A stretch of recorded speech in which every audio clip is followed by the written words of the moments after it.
Real estate గురు. ఇప్పటికే హైడ్రా నోటీసులు అందుకుని వార్తలోకి ఎక్కిన జేబేరీ సంస్థకు మరో షాక్ ఇచ్చారు పర్యావరణవేత్త డాక్టర్ లుబ్నా సర్వత్.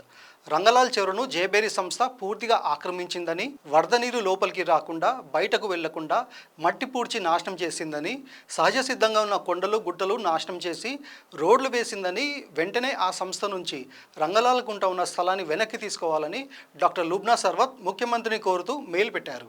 హైదరాబాద్లోని చెరువుల పరిరక్షణ కోసం పోరాడుతున్న పర్యావరణవేత్త, కాంగ్రెస్ పార్టీ సభ్యురాలు లుబ్నా సర్వత్ కబ్జాలు చేసిన వారిపై పోరాటం కంటిన్యూ చేస్తున్నారు. తాజాగా నటుడు, నిర్మాత, మాజీ ఎంపీ మురళీమోహన్ కు చెందిన జైబేరీ సంస్థపైన సీఎం రేవంత్ రెడ్డికి ఫిర్యాదు చేశారు. ఐటీ కారిడార్లోని రంగలాల్ కుంటని జైబేరీ నామరూపాలు లేకుండా చేసిందని, ఆ సంస్థ నుంచి చెరువుని కాపాడాలని కోరారు. రంగలాల్ కుంట ఆక్రమణలకు సంబంధించి ఇప్పటికే హైడ్రా జైబేరీకి నోటీసులిచ్చింది.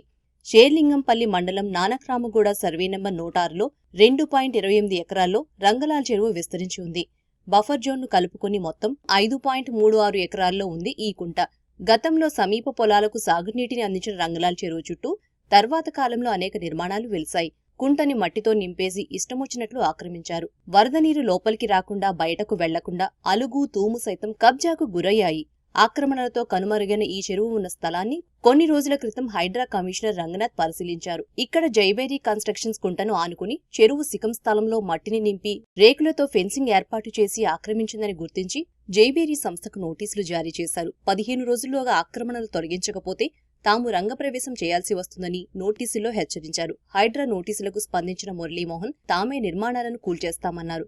అయితే జైబేరీ ఆక్రమణలు అక్కడితో ఆగిపోలేదని, చెరువు లోపల రోడ్లు వేశారని, ఇష్టమొచ్చినట్లు నిర్మాణాలు చేపట్టారని లుబ్నా సర్వత్ ఆరోపించారు. అలాగే అక్కడ ఉన్న కొండలు గుట్టలను వేవ్ రాక్ సంస్థ నాశనం చేసిందని, దీనివల్ల పర్యావరణం దెబ్బతిందని తెలిపారు. లేక్ అడాప్షన్ కు సంబంధించి జైబేరీ వేవ్ రాక్ కి ఏవైనా ఉత్తర్వులు ఇస్తే వెంటనే వాటిని రద్దు చేసి ఈ సంస్థల నుంచి రంగలాల్ కుంటను కాపాడాలని లుబ్నా ముఖ్యమంత్రిని కోరారు.